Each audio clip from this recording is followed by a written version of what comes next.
Aloha, I'm Felicia Miller Johnson, and I conduct work life video interviews with career professionals that become an all intuitive conversation.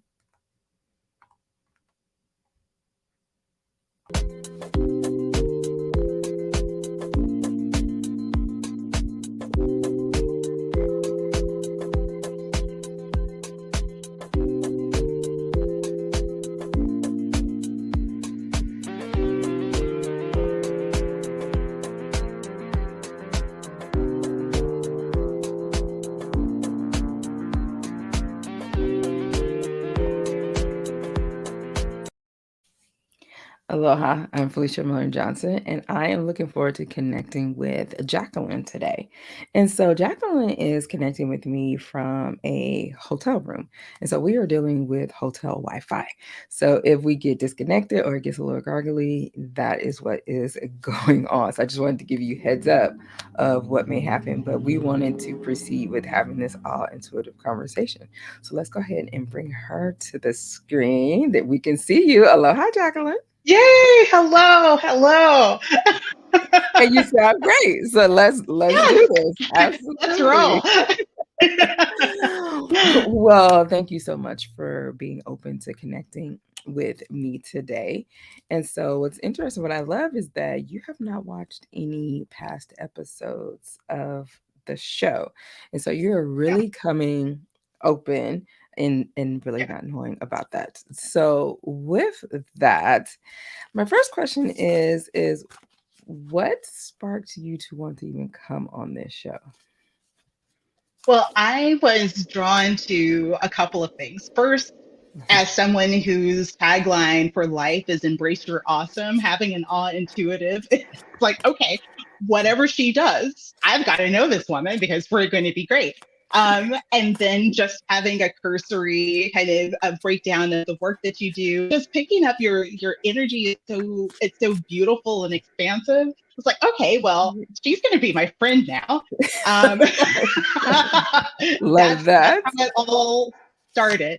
And so then once we connected and made the arrangements for being on, I was very tempted to look at shows, but I didn't want any type of tainting or anything like that. So um, Hmm. I I'm going by those two things, those two criteria.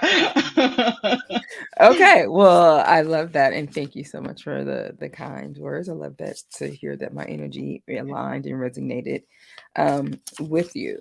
So, with that, so tell me about what it was like for you in high school. High school was very interesting. That was the big pivot point in my life. I am an introvert. My work revolves around introversion, but it was in high school that I started leaning more into my introversion. And my 10th grade year, I was recruited to go to a completely different school for their debate team and not knowing anyone, including kind of knowing the coach who recruited me, like sort of Hmm. knowing her, kind of took a chance and convinced my parents to let me kind of append our family so I could be a part of this program. And when I got there, I understood that this was a very pivotal moment. It's like a blank slate. Is no one knew me, no one had any kind of awareness or assumptions, and I could be whomever I wanted to be. And so I decided to just, if I were to be the person I have in my mind, which I have been very clear on who I am and how I'm supposed to show up, if I'm Hmm. that person, what would I do? What if I was just that person? Like, okay, well, let's see how this goes. So that meant for me being on stages, being on the debate team and taking the lead on it, being in front for like journalism and being like a TV anchor in our high school and being in the school play, all of these very external things that I would normally not even consider, saying yes to those opportunities because for someone that I envision who was going to be traveling the world and was going to be speaking on these stages in front of hundreds and thousands of people and writing New York Times bestsellers. All of those were my aspirations in kindergarten. If I'm going to be that person needs to do like publishing papers and writing and all of this. So high school was that pivotal time for me. That year, my 11th/12th grade years, I ended up graduating early. Hmm. Okay. Yes. So loving that. So right away, I was shuffling and tapping in, and it's interesting because you had gotten this card. But what it relates to is it talks about an unwise choice. There's a better way that will make you happier. Avoid people who lack integrity or who have questionable motives. But what Yeah. it focused on was the gain. Poker is Hmm. the game. And you took this calculated risk of saying, okay, I'm going to uproot myself from this life and go over to this whole new school, which connects to the other card that came out here was the Chariot. And it was about like traveling, as you mentioned, like Hmm. flying to this whole new opportunity, right? Hmm. So what stood out and connected me to this one is the black and the white horse. Hmm. And then what also connected me, gotta chill already, is your black and white dress. Yeah, it's like I'm wearing that. Yes, right. And then today, because I have different elements, and I was called to this bumblebee crystal, which Hmm. is black and Oh, I white. have one of those. Of course you do. Of I course you have one of those. And for the longest, I didn't know what it was. I was just really drawn to it. And so I walked around with it for like years, maybe 4 or 5 years, before I think I had it in my pocket, and there was someone who she could sense what the different crystals were. It's like, what is this? Like, I don't know what this is. I just know I love it. It was Bumblebee. It was a Bumblebee cord. So that's so fun. I've never had that come up or anyone to even know what it is besides that one lady that one time. And even I didn't know what it was. I just walked around with it. But this is funny. Okay. I'm sorry. Well, yes. So, because this is the crystal that came up, and I was like, Yeah. okay, this works. Yeah. And then, and even with, it's reminding me even of the painting that's like behind you now because it's got the Yeah. whole little swirl and Yeah. the little Similar hints of colors it. too. Yeah. So Gosh. you Yeah. know, so the bumblebee jasper. So it talks about removes energy blocks, increase Hmm. growth and personal power, brings confidence, truth, helps one accept change, find new paths, aka the eclipse stone or formilic jasper, Oh, right? wow. So those are the traits, and as you were carrying this around with you, the Yeah. traits, the things that were about this. But here's one thing that's interesting about this crystal that people don't even know, because like when I picked it out, I was like, yeah. But on it, it has a warning that says toxic, contains arsenic. Really? Oh, my Lord. Mhm. I had no idea. Oh, my Yeah, gosh. but it was like just this little hint of, if we go back to here, this little hint of risk, right? Of Yeah. danger, of not even Yeah. necessarily knowing, but I had these no clue. I can't tell you how many times it's just like, let me ponder and see. Stick it in my pocket, give it to my kid to hold on to. well, Like, it's one of those, it's technically, like, yes, it has that. I'm alive and it's fine. However, Right. So with that, and you took that is the funny. the risk. And so when I looked at your LinkedIn profile, what stood out was the fact that you describe yourself as an introverted professional woman of color, ready to embrace your awesomeness. And so what I'm being led to ask you about, in this life, we have, greatness and we do all these different things. But tell me about that experience that you had as a woman of color that was a little toxic, that was a little Oh, arsenic in your life. one? Oh, gosh, I'm trying to think of one that particularly stands out. Actually, the one that's coming up for me Mhm. is when it was in 2011, I was in a car wreck. I was crossing the street with my then toddler, and a car slammed into us. We're fine. He's fine. We're good. But that whole experience, there at every level, there was no support there. And I questioned, and in the back of my head, it's like, okay, what's the deal with this? So, for example, the gentleman who was driving the car, very apologetic, did not tell the officers that he had run the light when he crossed into me. Just kept saying that he didn't see us, and we were already halfway across the street during our walk light. The paramedics that got there, I was blacking out and had been hit with the enough impact to knock my shoe off and under a car about two cars ahead of us. The paramedics sat, well, one guy sat and leaned, hands folded, while I'm telling him I can't feel below my knee. My son is crying in my arm. I have my hand shaking, calling 911, and I'm telling the paramedic, I can't move. I can't get up. I can't do anything. And it was a gentleman who was there with his arms crossed, leaning on the ambulance, like just looking at me with disbelief, kid crying, me in the street. There was the lady who was with him who it's almost like she didn't know what to do. Mm-hmm.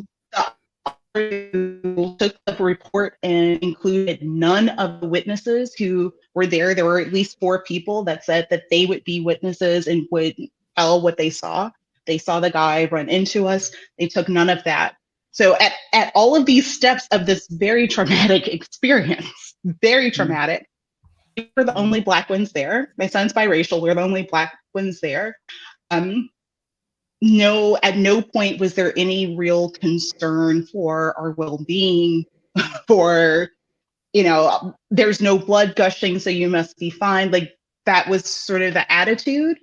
Mm. That experience, and even like going to hospital and having to just kind of sit there and wait because no one seemed particularly concerned with what is there in terms of bleeding for my son, things like this.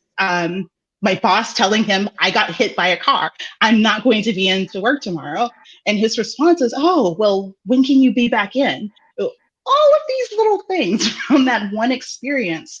And the through line for all of that was being the sole Black woman in a sea of almost exclusively white males, in that experience. A couple of white women were included, but that's one that comes to mind because that was kind of that overall experience. All of those points of lack of care prompted me to, like, for sure, like, you know what, that's it. If I were to drop dead, no one would have any concern. All of the things that I put priority on would not matter. The world would keep turning. I need to live my calling. That experience is what, like, forced me out of the nest, if you will. So Yeah. I think maybe that's why that's the one that came up. Is that was very understandably, that was traumatic. You're hit by a car, and everyone who should have some at least human empathy had none whatsoever. Wow. Yeah, it's a lot. Amazing, amazing that you are sitting here and able to tell that story. And it's as you were talking, it was like, okay, it's also showing up again in these cards because your first 2 cards is all white men. But Yeah, the men in this background, they look like, come on, like like they're really, like just you're they're checked just kind out, of there. disengaged, Yeah, right? Like, what's going on? Not even thinking about this. But then yeah, the whole, like I said, the black and white, and now, okay, the whole vehicle, the aspect of that on the wheels and the car, and again another um, white male on that. But then, as I was also still connecting with this, you got another 2 cards here that talks about. It literally says the trigger statement is "I'm overwhelmed," and the other trigger statement is "I'm scared." And so, yeah, like, the way you were expressing your feelings is like, in this moment, I'm overwhelmed, I'm scared. But then the true yeah, statement was, I'm moving.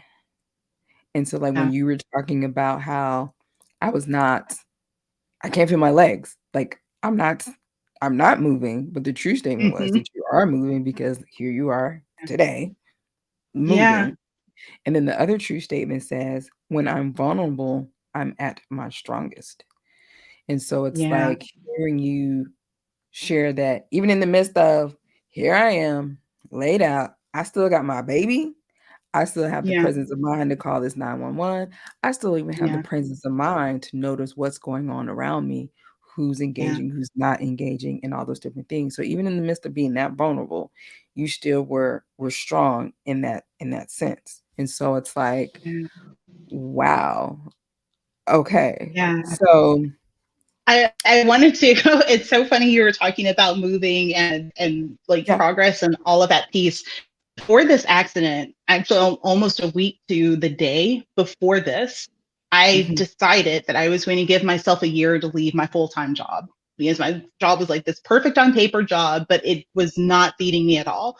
So I decided I decided that it was on the board of directors for this organization and my term ended on July 1st. So I mhm. decided on July 1st, now that those responsibilities are done, I'm going to give myself a year, like work my way out of this. And a week later, I'm hit I'm by a moving.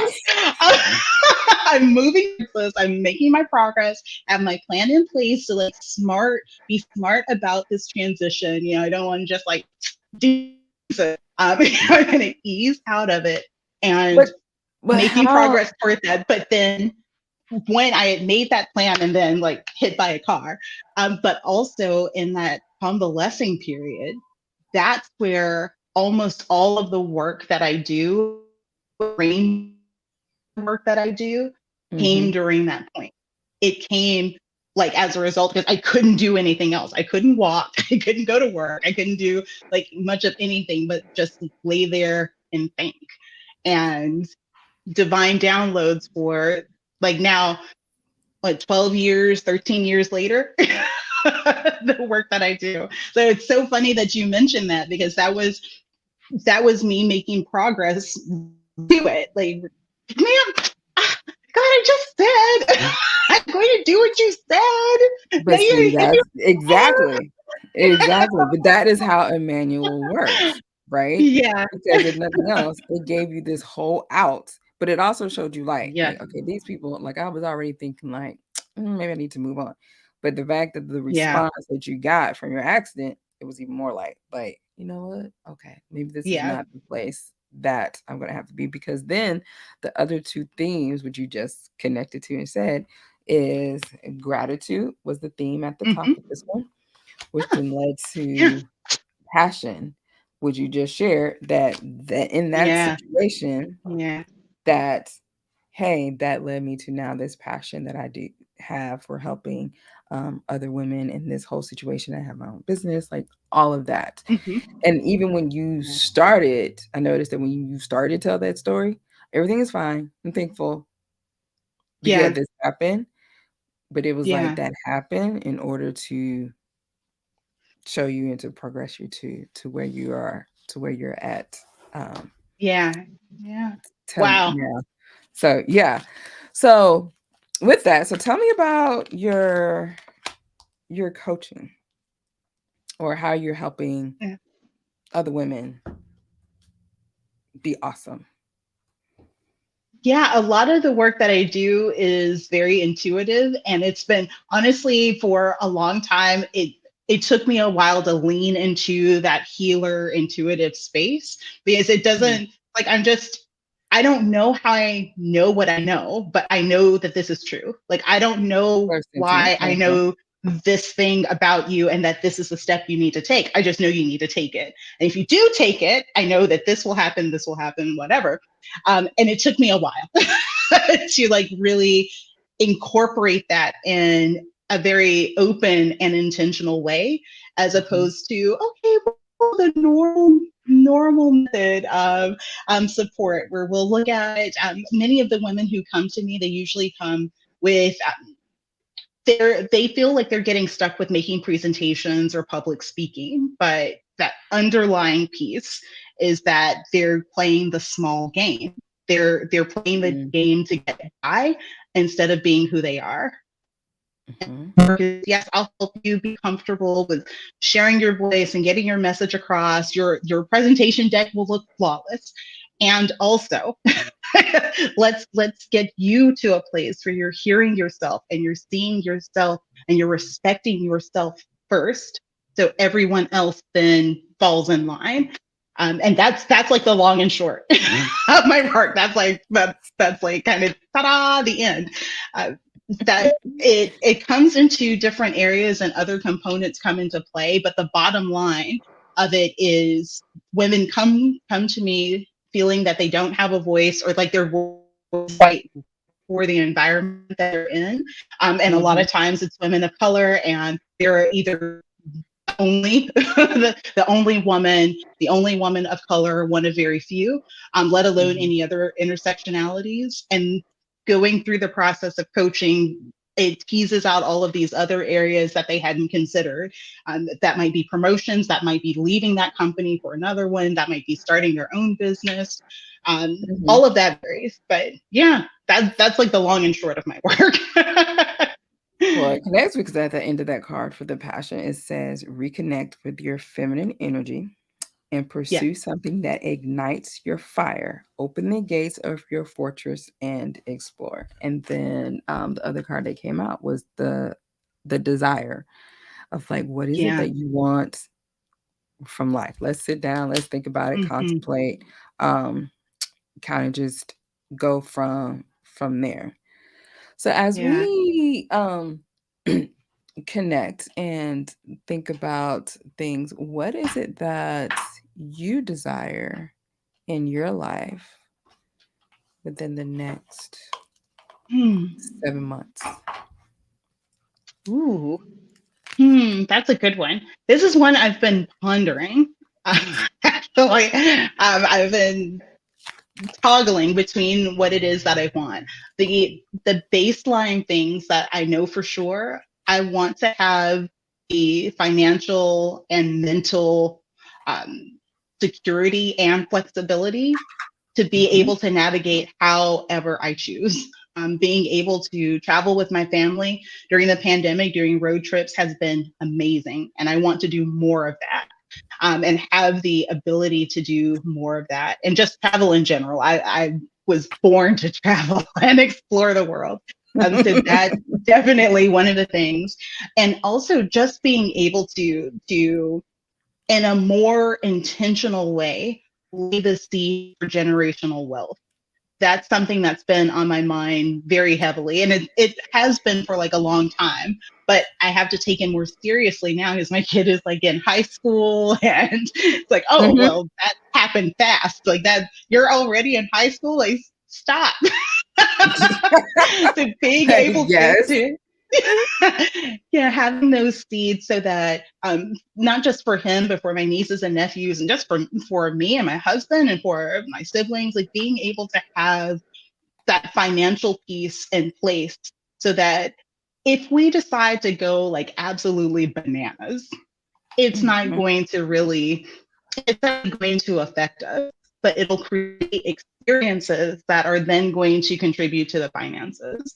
Or want to have things in place for like trust and things like this for their children, Yes. having the intentional pathway for that, because that I would love to see.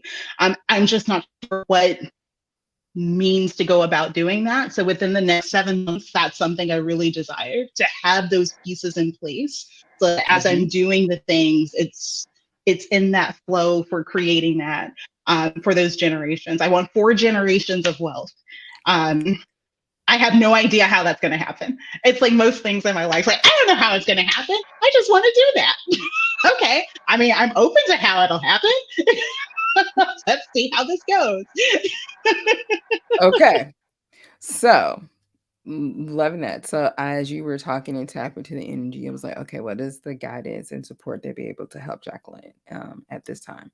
And so, you actually got two that come with that, and they say, "Oh, the joys of those who delight In the law of the Lord, they are like trees planted along the riverbank. Which is interesting, is that the Yeah. desire one here, she's along Hmm. the riverbank. And that is Psalms 1, verses 1 through 3. Hmm. The other one that you also received is blessed are all who take refuge in the Lord, Psalms 2 through 12. And so when I went Yeah. back and looked at those Psalms 1 and Psalms 2, it talks about A, diminish the strength of an enemy. Hmm. It also talks Yeah. about protection from those that will harm you. And it also says Yeah. turn from harmful associations. In Psalms 2, it also talks about destroy one's enemies and relieve tensions. Now, Emmanuel's encouraging me to tell you go read those Psalms 1 Hmm. and Psalms 2, all of those, and reflect because, like I said, there is some sense of toxicity, risk, or danger or somewhere. They want you to Yeah. go and look at that's going to anything that's going to stop you from getting what your desires are, to look at Yeah. that, to meditate on Oh, that. I love that. And I was literally having a conversation along these lines like less than 12 hours ago. This is, okay, I'm sorry, go ahead. well, no, Like, that's that's the just talking confirmation. about this. Thank you for confirmation. That's that's your confirmation.